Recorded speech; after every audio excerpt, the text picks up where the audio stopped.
Hello and welcome to another edition of Live Love by Design TV. I'm Karen Chaston, the founder of Live Love by Design and your host and executive producer of this groundbreaking TV show. And today, as always, we have these amazing guests. And we have Nadia Messiha, who actually is a family lawyer.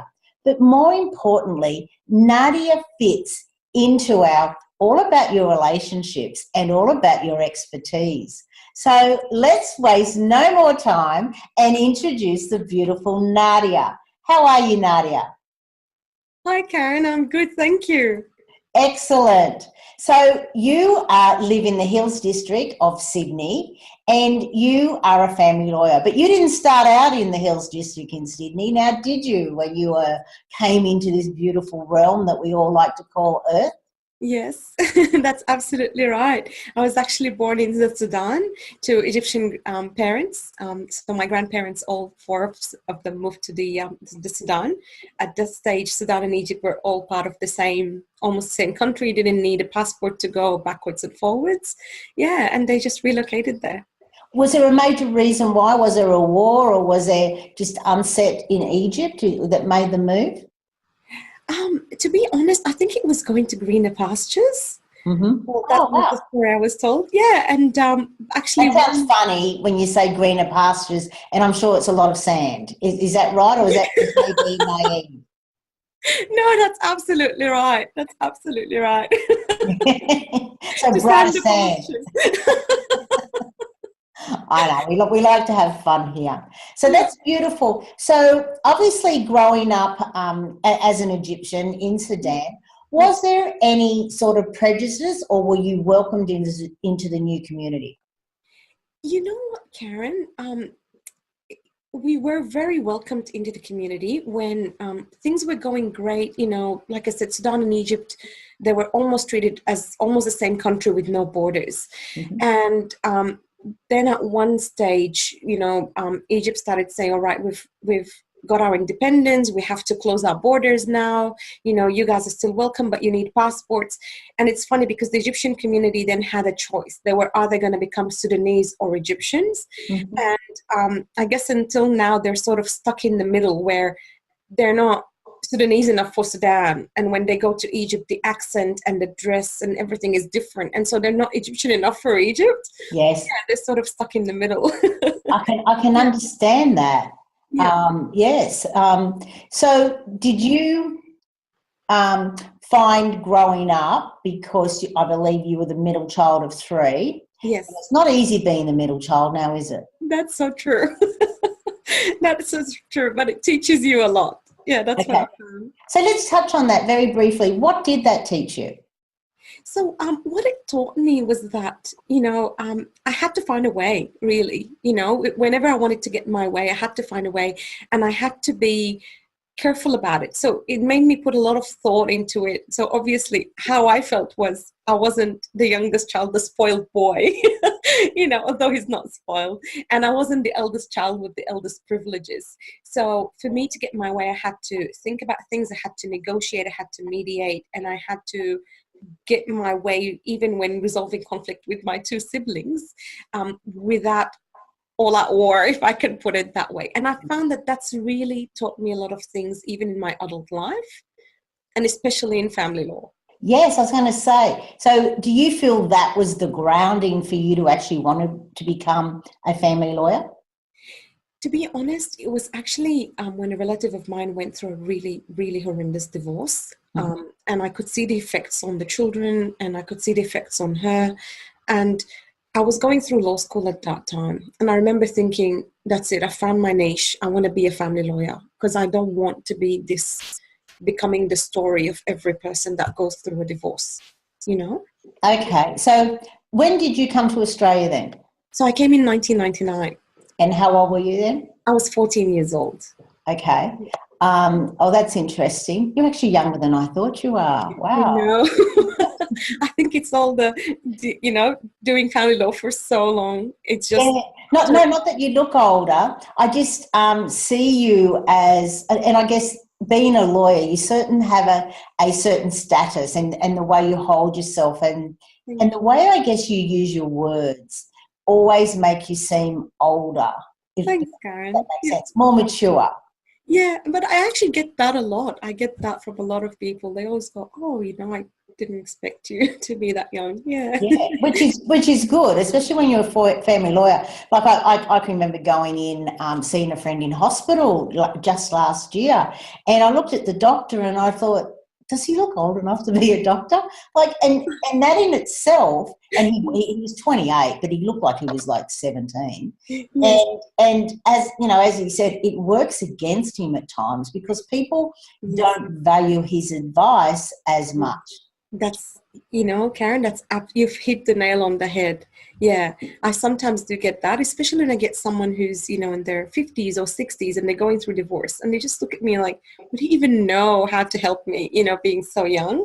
Yeah, but I think it's sometimes experience, like you mentioned, it's not so much age as much as experience. Yes. Yeah.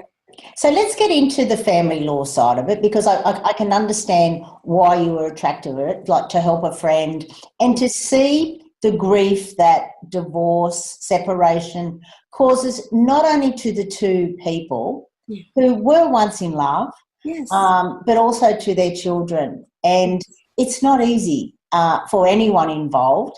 And I'm sure that a lot of people go through a lot of soul searching before they actually decide to take that next step.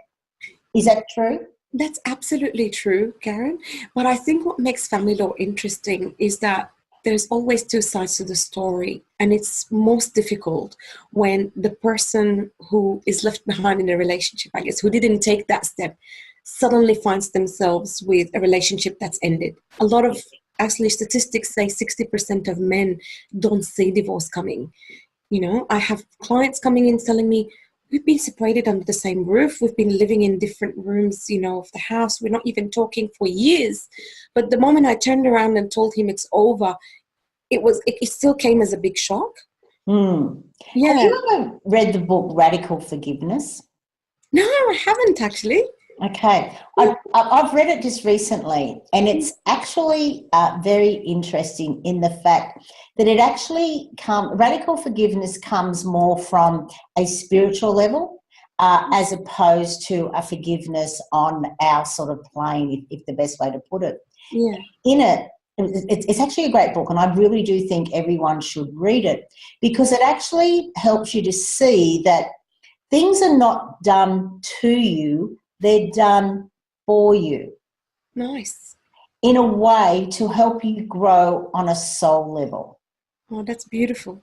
And it's not an easy concept for a lot of people to take on because I understand a lot of people do not believe in spirit and God and, the next life and that our soul is eternal. But let's just put that to the side for the moment because when you start to understand that it's done for me, you start to ask the questions, what am I meant to learn here? Yes. How am I meant to grow? Yes. And I think from that perspective, and correct me if I'm wrong, that would help the negotiations go a little bit more smoothly because you'd get rid of the blame and the shame. Absolutely, Karen. That's exactly right. It's getting rid of the blame and the shame, exactly like you've put it. It's, I actually think of it as almost going down to basics, just remembering that like you said, one stage you loved this person, you had a life with them. And if they want to leave, and I'm not saying this applies to every single divorce, that would be completely wrong. But in many cases, if we just think, here is someone, and if I can just respect the fact that they now want to move on into the next chapter of their life.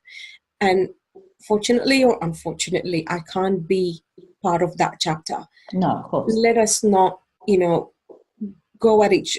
Let us not turn this into a war. Let us not turn this into, I'm going to destroy them because it's either I'm in their life or I'm not. There's no middle ground.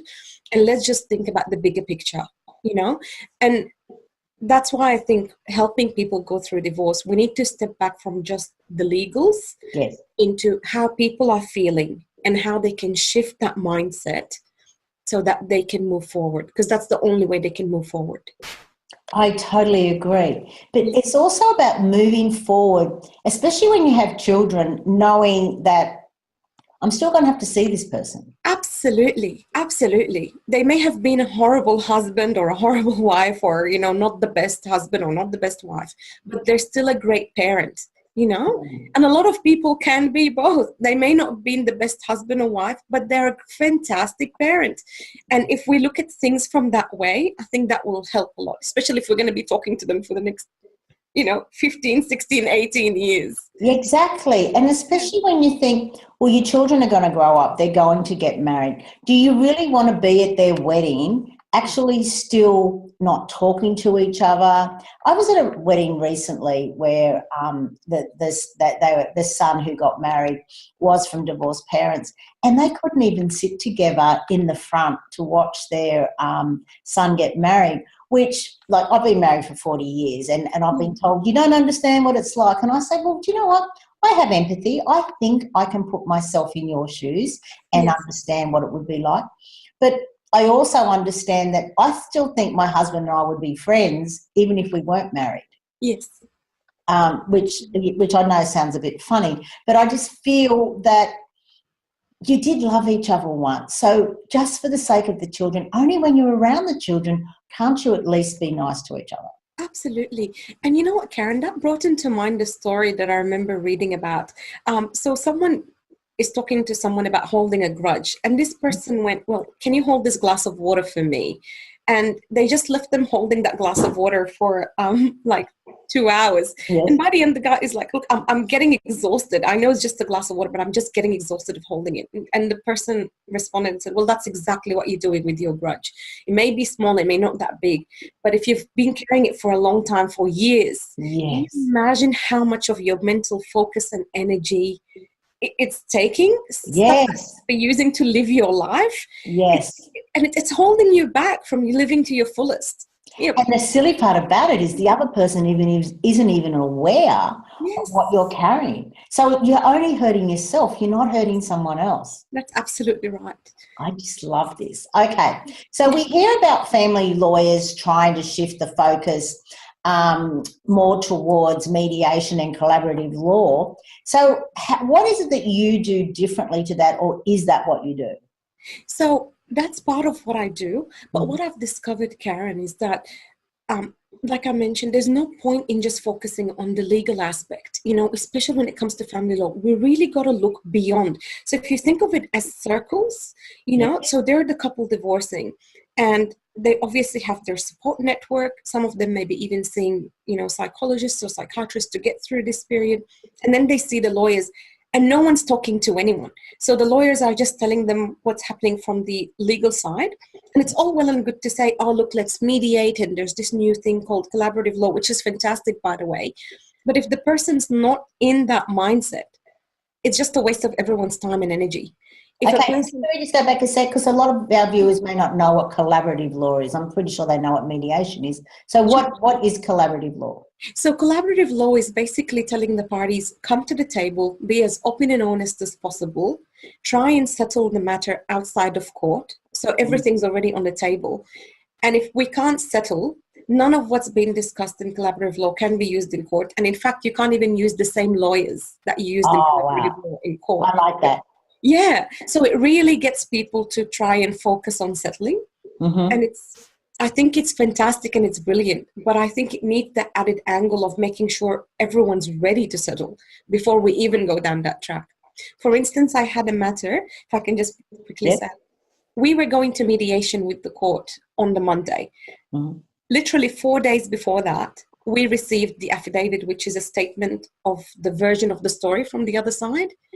And it was full of the most hurtful things you can read, And I just remember reading it, and I had to send it to my client because she had to respond to it. And I just remember thinking, we're not going to settle on Monday. There's no way we're going to settle after someone's read what's been here. Because when she responds back, she's going to be responding to these allegations. All the hurt is going to come welling up again.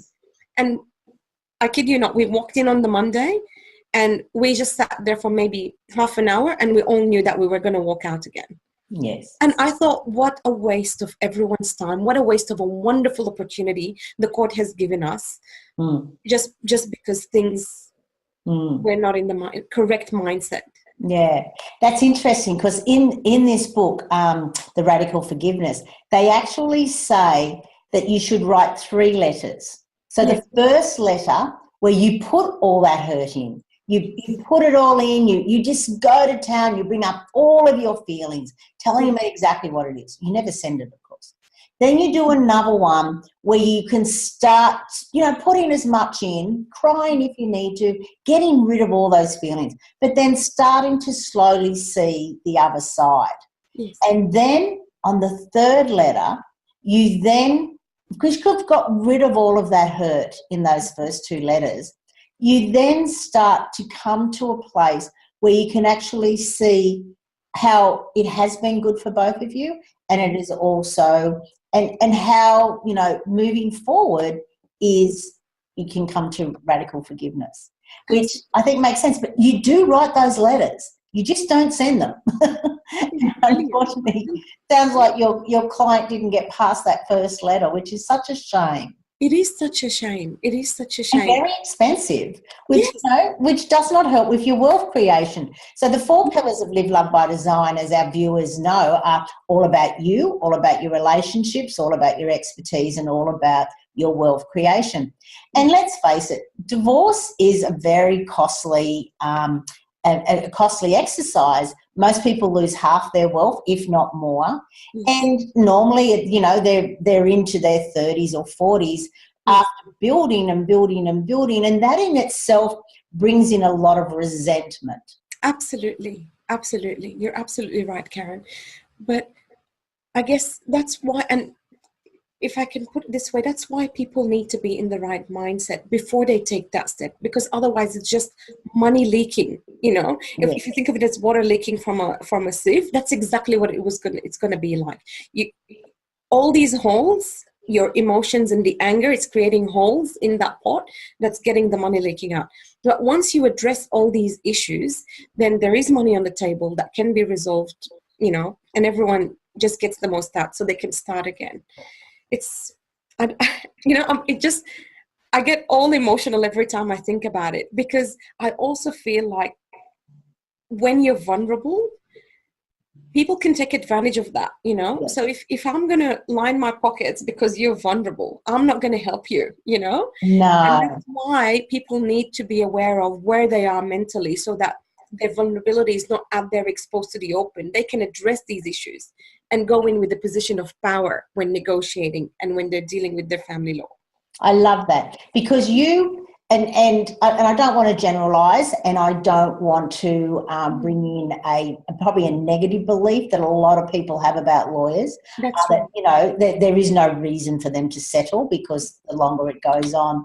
So, but I feel with you, and I have had the pleasure of knowing you for a few years, that you are more, let's do the both for everyone concerned, as opposed to just making the lawyers rich and you guys bitter, resentful, and, not in a financial secure position that you could have been in if you'd settled it a couple of years earlier. Is that correct? That's absolutely correct, Karen. And in fact, when doing all my, business courses and business networking, I found something that's always been coming up, and it's givers gain and a win-win mindset. Yes. And I thought, that's exactly what we need to bring into family law. This, win-win mindset. And in terms of a giver's gain, it's you give a little bit, so that you can have the best future, the quickest future possible, to go into that bridge, into your new life without burning any bridges behind. So today you may be fighting about the doona cover, but really if you gave them the doona cover, if you gave them that little bit of control, will it matter 5 years down the track? No. In fact, you'll look back and go, I can't believe we're fighting about it, But that's not what they're fighting about. No, it's not. It's not about it seems like that's what they're fighting about, but exactly. It's not. Absolutely right. And it's about someone, a bit of control. Someone saying, what's this really about? It's not about the doona. You don't even care about the doona. You probably never even noticed the doona. What are you really fighting about? Yes, exactly right. Exactly. And that's the thing, behind any disagreement or any angst, it's normally not what it is. And it could come back to something that's happened in your childhood. Absolutely right, Karen. And people understanding that. And that's why I love chatting with people to help our viewers understand that, you know what, we live in a world that reality probably isn't even reality. Yes. I like to say we're all living in a movie. We're all chosen who we're going to be. We're all chosen, the bit players in our life and all this sort of stuff. And understanding that we're all here to grow. Yes. And not only personally in this realm, but also on a soul level, it sort of makes it a little bit easier to sort of sit back and go, okay, what's really happening here? Where do I need to heal? Where do I need to grow? And how can I do this without, having a million people sort of, caught up in it all? Yes. Absolutely, Karen. In fact, we always say in family lawyers, the more support network you've got, the less the chances of settling this matter quickly. Because you sometimes have a chat to a client and you convince them about something and they see your point of view and they go outside and there are people who are hurting for them and they just bring all that hurt back in and they just move back in again. Like, the deal is off the table. You're like, what? Exactly. I'm laughing because I just know exactly what you're talking about. And even though these people think they're doing the right thing for you, they're actually not. They're not, exactly. And people need to get in touch with who they are, which is the All About You, or one of the areas of life of All About You is understanding what is right for me. Yeah. And asking yourself the questions, not asking other people, asking you, what is fair here? What is right for here? What can I actually live with for the rest of my life? Yeah. Because let's face it, a lot of people will go through a divorce and one party will come out so badly that they may even take their own life. Yes. Now, if you're on the other side of that negotiation and that happened, would you really feel like a winner? Absolutely not. Absolutely not. You'd have to be a big narcissist or something else if you actually did after it, now wouldn't you? That's absolutely right, Karen. And it becomes even nastier when the little kids, you hear of parents that, just think, that's it, I'm going and I'm taking my kids with me. Yeah, it's horrible. It is horrible. Yeah. It is horrible. And that's why, I think if people looked inside, if there was an introspective, just thinking about where this is going, looking at the bigger picture, then we can shift mindsets. I have to reiterate, this doesn't work for every single person. Yes. But I'd say a majority of cases that end up in court don't even need to be there in the first place. Let's leave the courts. It's almost like an emergency section of the hospital. Let's leave it for the true emergencies. I love that. So now we're running out of time as always. And I love what you do. I think it makes such a difference. So we always ask our guests to give a little gift for our viewers. So what is it that you'd like to give our viewers today, Nadia? Karen, I actually couldn't decide between the two gifts. So I'm thinking of presenting both to your viewers. I'd love to give both. Okay, what are they? Two gifts. Wow, that's exciting. Yeah. So one of them is actually how to get the best out of your family law appointment. And it's 3 checklists in one, just to help you preparing the best for that appointment and making sure you've got the best foot forward. And the other one's called an estate mapping guide. So if you've got your will in place, but you've got subscriptions, memberships, real estate property, bank accounts, how will the executor know where to go? So this puts all of that in the one place. So that is such a great idea. My son passed away 7 years ago without a will, and thanks to his girlfriend, she had a lot of the stuff we could put together. But I'm sure a lot of people would be going, where do I start? What's even their passwords to their computer? You know what I mean? It's exactly right.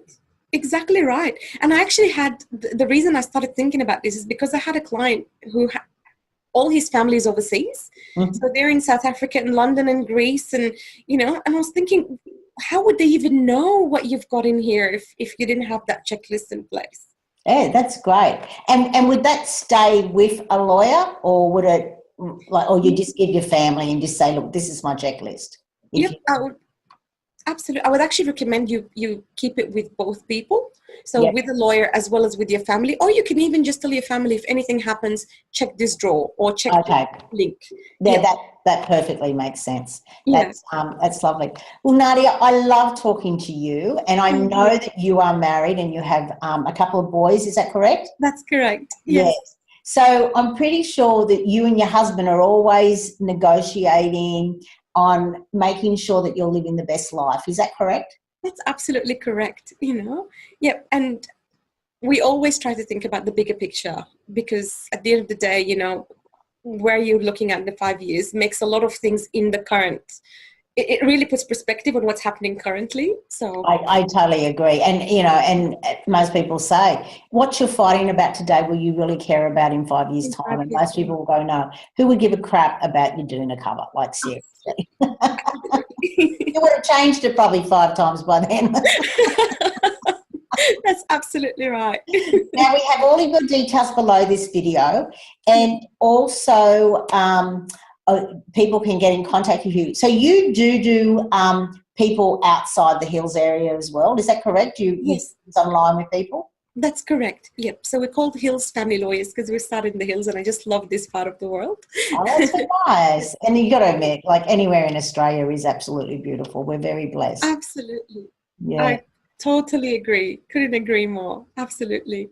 And but we help anyone in Sydney, and we even have interstate clients from Melbourne and Brisbane if the other party is in Sydney. Oh, Yeah. that's perfect. Yes, that totally makes sense. Okay, well, thank you, Nadia. I have so enjoyed chatting with you today. My pleasure, Karen. Thank you for your time. Thank you so much for this. Thanks, bye. And that has been another episode of Live, Love by Design TV. Wasn't Nadia amazing? Don't you love the fact that you can actually have a family law lawyer actually working towards a win-win situation for everyone? Not a win-win situation where the lawyers win and the two people who once loved each other both come out of it very bitter, resentful, and not really learning or growing from the situation. That's right. That's exactly what Live, Love by Design and Live, Love by Design TV is all about, assisting you to actually embrace all of areas of your life, the whole 4 pillars, all about you, all about your relationships, all about your expertise, and all about your wealth creation. A place where you truly can learn to live and love each and every day, to love who you are, to love your life, and to create your dreams faster. Thank you again for watching, and I look forward to seeing you real soon on another episode of Live Love by Design TV. Thank you.